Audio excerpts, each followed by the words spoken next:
Hey there, everyone. My name is Christian Eschbach, and welcome to another one of my album reviews. We are on review 70, which means it is now time for a little CanCon.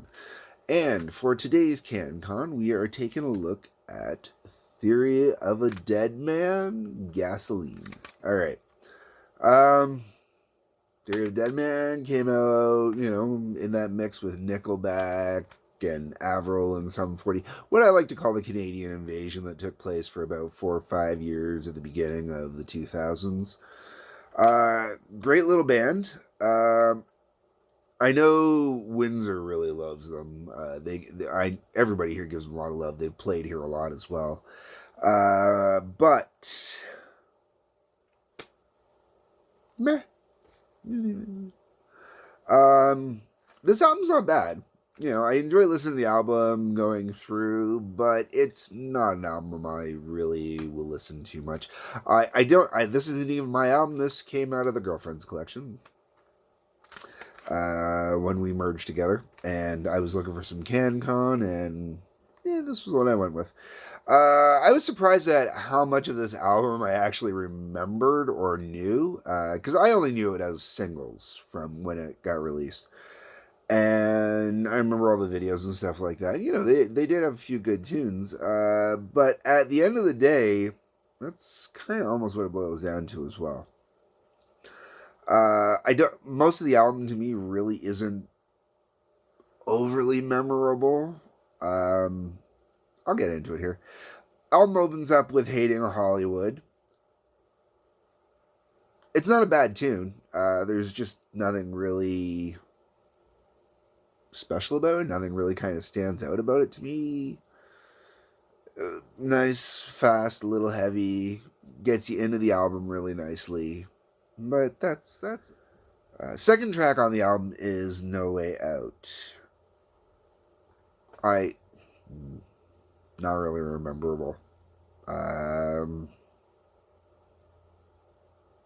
trying to think of the song right now, and I'm just kind of really drawing a blank. So I'm going to move on. We go to No Surprise next. I really like No Surprise. No Surprise is great riff rock. It's strum rock, if you like. Because that's all it is. You just got a great strum and riff going on it. It's good. It's fun. It's a good kind of party-ish kind of song. I love the energy of it. Very positive, very kind of enjoyably uplifting, even though the lyrical content is really kind of suck shit. But it's one of the few songs. It was also one of the singles, so whoever was picking the singles knew what they were picking. But No Surprise was a decent song. Next up, we got Quiver. Once again, gone. Just, yeah.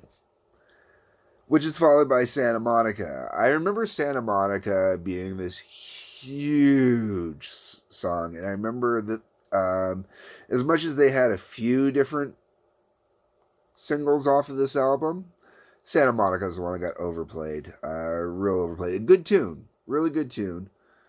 But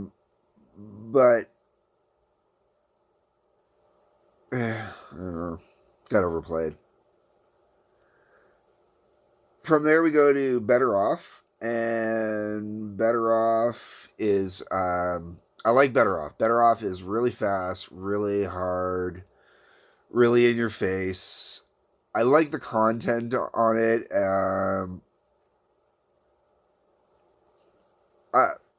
Really, this album, it was definitely written after a breakup, it sounds like. The whole way around, it sounds like, chick went out to L.A., dude followed her out to L.A., and, it was a horrible idea the whole way around kind of thing when you go from the beginning to the end of this album.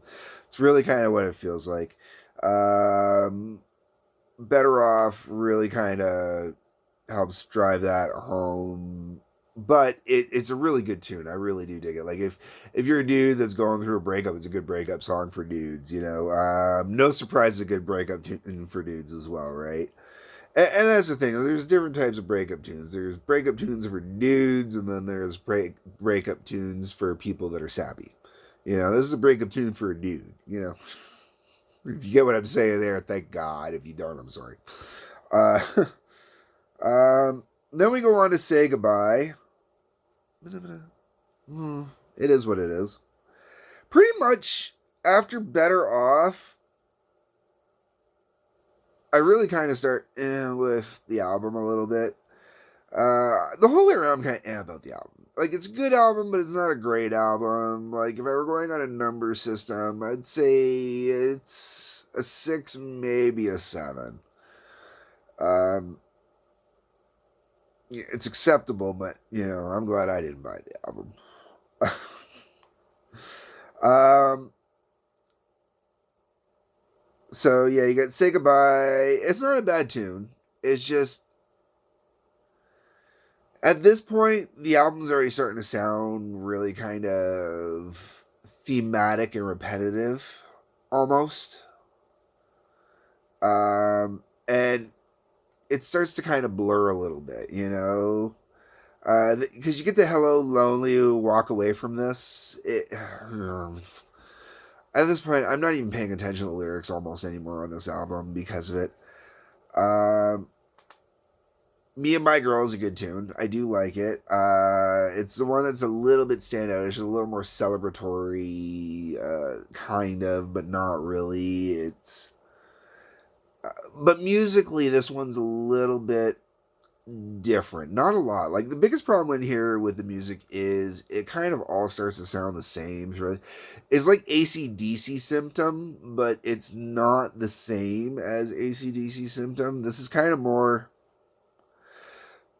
I've often heard of this period of music referred to as post-grunge, and it definitely applies to some bands. It doesn't apply to others.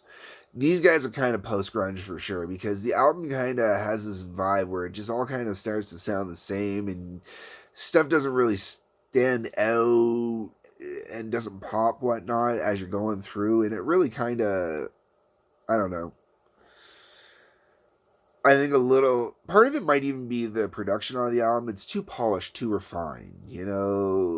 Instead of letting them sound like a young band, instead of sounding like an early band, instead of letting them have a little roughness, a little edges. It's the over polishing of it just kind of kills it a little bit.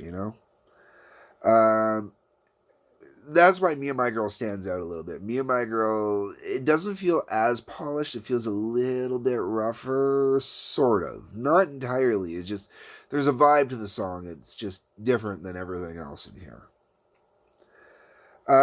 Since You've Been Gone, it's another ballad-esque song. Goes kind of back to like Santa Monica. It's okay. It's great. I know chicks love the tunes. Not my thing. Sorry, it's not a matter of being a romantic or not a romantic or anything like that. It's a matter of there are songs that definitely feel like they're written to appeal towards a very specific female, not female audience in general, but a specific female audience. The ones that want the ballads, the pretty songs, the crap like that. Okay, not the chicks that can appreciate going out there and honestly just rocking their little asses off. You know what I'm saying? Like,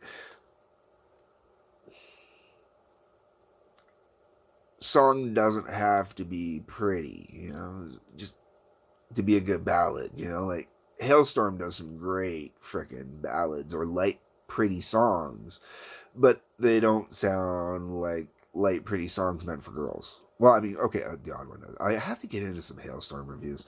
All right, moving on. Hell Just Ain't the Same. I like Hell Just Ain't the Same.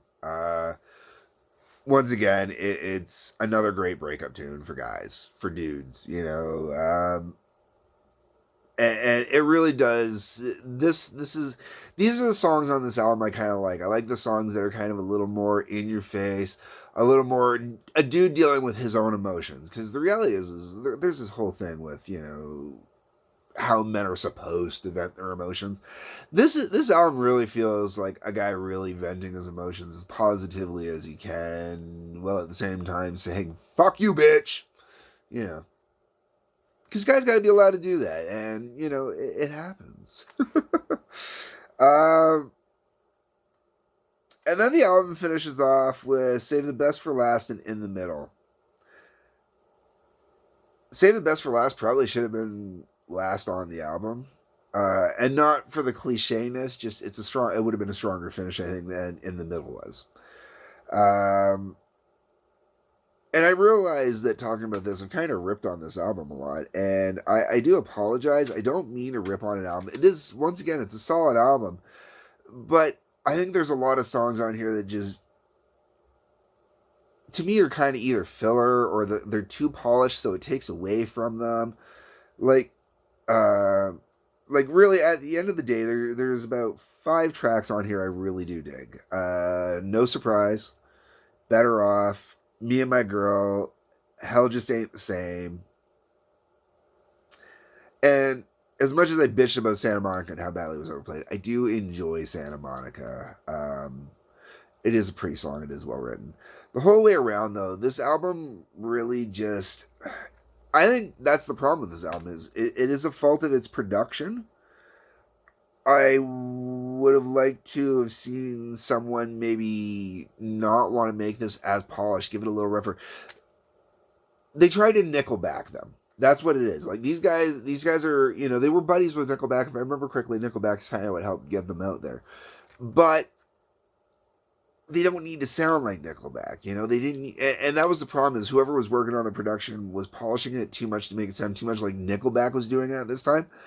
And when a band comes out with their first album, it doesn't need to sound polished. It doesn't need to sound perfect. When you think of some of the best albums that are out there, some of them, yes, they're really defined, they're really refined, and they're supremely polished. But at the same time, they don't necessarily sound that way entirely. Like Alice Cooper's Killer album, Bob Ezrin was on it. Bob Ezrin is a master producer and can make anything sound like, just beautiful.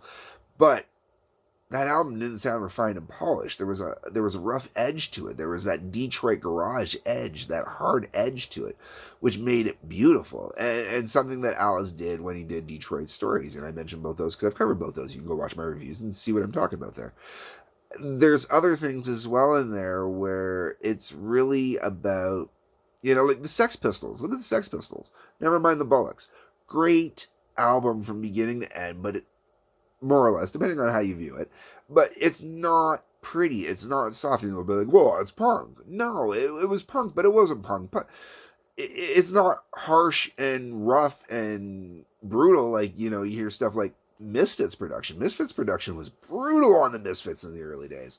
Dead Kennedy's production sucks in the early days, stuff like that. So, but the Ramones, some albums sound great, some albums don't, because some albums were a little too refined, some weren't, so you can hear it. This is one of those albums, I think it suffers from being too refined. But that's just my opinion. Anyways, leave me your comments, hit subscribe for notifications. Otherwise, everybody, peace, love, take care.